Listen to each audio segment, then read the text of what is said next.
கர்த்தருடைய பரிசுத்த நாமத்திற்கு ஸ்தோத்திரம் உண்டாவதாக.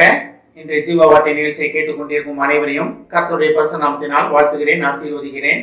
இன்றைய தின தியானத்திற்கு தேவன் கொடுத்த வேத பகுதி அது 2 கொரிந்தியர் 5ஆம் அதிகாரம், அதில் 17ஆம் வசனம். 2 கொரிந்தியர் 5:17. இப்படி இருக்க ஒருவன் கிறிஸ்துவுக்குள் இருந்தால் புது சிஷ்யாய் இருக்கிறான், பழையவைகள் ஒழிந்து போயின, எல்லாம் புதிதாயின. இன்றைய தினம் ஓய்வு நாள் என்று தேவன் உங்களை சொல்ல ஆசைப்படுகிற ஒரு காரியம் என்னவென்றால், வாழ்க்கையில பழைய காரியங்கள் அனைத்தும் ஒழித்துவிட்டு புதிய காரியங்களை உண்டாக்கப் போகிறேன் அப்படின்னு தேவன் ஒரு வாக்கு கொடுக்கிறார். வாக்கு கொடுத்த தேவன் வாக்கு மாறாதவர் என்பதை நாம் அறிவோம். இதை கேட்டுக்கொண்டிருக்கும் தேவ பிள்ளைகளே, இந்திய தினத்திலிருந்து, இந்த ஓய்வு நாளிலிருந்து உங்கள் வாழ்க்கையில் அனைத்தும் புதிய காரியங்கள் நடக்கப் போகிறது.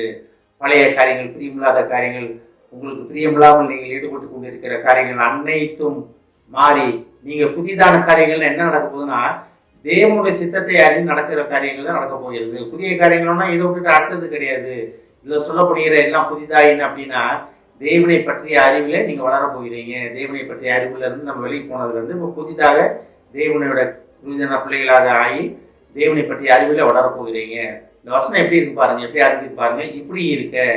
இப்படி இருக்கேன்னா நம்ம எப்போதும் போல இந்த மாதிரி காரியங்கள் இப்படி இருக்கிறது, அப்போ அந்த காரியம் மாறுதலாக முடிந்ததுன்னு படிக்கிறோம். அந்த மாதிரி ஒரு காரியம் இது. இப்படி இருக்க ஒருவன் கிறிஸ்துவுக்குள் இருந்தால், கிறிஸ்துவுக்குள் இருப்பதுன்னா என்ன? அவரை நம்மளும் கிறிஸ்துக்குள்ள தான் இருக்கோம், உண்மைதான். ஆனால் கிறிஸ்து நமக்குள் வாழ்வதை நம்ம உணர்கிறோமா? கிறிஸ்துவானவர் நமக்குள் வாசம் பண்ணுவதை உணர்கிறோமா? கிறிஸ்துவானவர் நமக்குள்ளே இருந்து நம்மளை காரியங்களை செய்ய வைக்கிறார், கிறிஸ்துவானவர் தான் என்னை வழிநடத்தி கொண்டிருக்கிறார் அப்படின்னு நம்ம அதை விசுவாசிக்கிறோமா? அந்த பாதையிலே நிற்கிறோமா, நிலைத்து நிற்கிறோமா? நான் அடிக்கடி இதை பற்றி பேசிக்கொண்டே இருக்கிறேன். அப்போ கிறிஸ்துவுக்குள் இருப்பது அதான். ஒருவன் கிறிஸ்துவுக்குள் இருப்பதுன்னா என்னன்னா, ஆலயத்துக்கு போகிறது, பைபிள் படிக்கிறது, ஜெபம் பண்ணுறது, இதுவும் ஒரு தேவைதான். ஆனாலும் நமக்கும் கிறிஸ்துவுக்கும் உள்ள தொடர்பு எப்படி இருக்கிறது? அப்பா பிள்ளைக்கு இருக்க தொடர்பு எப்படி இருக்கிறது? குடும்பத்தில் உள்ள உறவினர் தொடர்பு எப்படி இருக்கிறது? கணவன் மனைவிக்குள்ள இருக்க தொடர்பு எப்படி இருக்கிறது? அதை போல கிறிஸ்துவுக்குள்ள இருக்க தொடர்பு இருக்க வேண்டும். அதுதான் கிறிஸ்துவுக்குள் இருப்பது. கிறிஸ்துவுக்குள் இருக்கிறேன்னு சொல்லிட்டு நம்ம உலக ரீதியில் இருந்தோம்னு வச்சுக்கிங்களேன், அது உண்மையான கிறிஸ்தவர்கள் கிடையாது. உண்மையான கிறிஸ்தவர்கள்னா என்ன அர்த்தம்? கிறிஸ்துவானோ நமக்குள் வாசம் பண்ணுவதை நம்ம உணர வேண்டும். கிறிஸ்து யாருக்குள்ள இருக்காரோ அவர் தான் கிறிஸ்தவர்கள், அதை நம்ம உணர வேண்டும். அப்ப ஒருவன் கிறிஸ்துவுக்குள் இருந்தால் பழையன ஒழிந்து போயின. அப்ப கிறிஸ்துவானவர் என்னைக்கு உள்ள வராரோ, வெளிச்சமாகிய கிறிஸ்து உள்ள வரும்போது இருளாகிய பழைய வாழ்க்கை ஆட்டோமேட்டிக்கா வெளியே போயிடும்.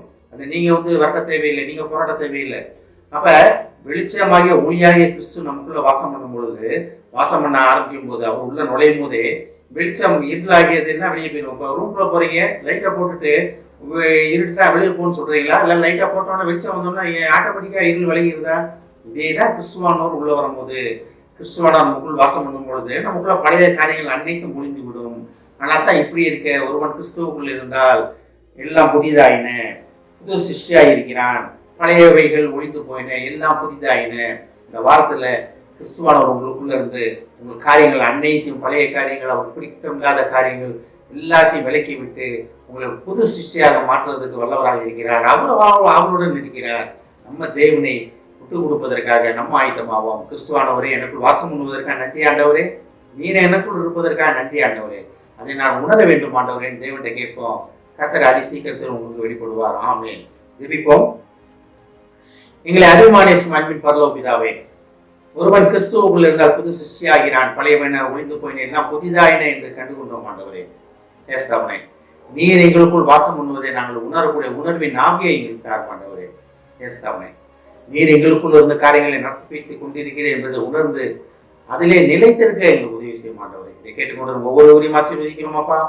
ஒவ்வொரு குடும்பத்தையும் ஆசீர்வதிக்கிறோம் ஆண்டவரே. குடும்பத்தில் உள்ள ஒவ்வொரு பிள்ளைகளும், குடும்பத்தில் உள்ள ஒவ்வொருவரும் தாப்பனே, நீர் அவருடன் வாசம் பண்ணுவதை உணர்ந்து அதன்படி நடந்து புதிய சிருஷ்டியாக புதிய காரியங்கள் அவர்கள் மூலமாக வெளிப்பட போவதற்கான நன்றி ஆண்டவரே. அதன் மூலமாக அவர் இருக்கும் அந்த தெருக்கள், ஏரியாக்கள், அவர்கள் இருக்கும் பட்டினங்கள், ஊர் அனைத்திலும் அவர் ஒரு சாட்சியாக அவர் நிற்க போவதற்கான நன்றி ஆண்டவரே. ஆசீர்வதிக்கிறோம் அப்பா. இயேசுவின் மூலமாக கேட்கிறேன் நல்ல பிதாவே. ஆமென். கர்த்தர் உங்களை ஆசீர்வதிப்பாராக.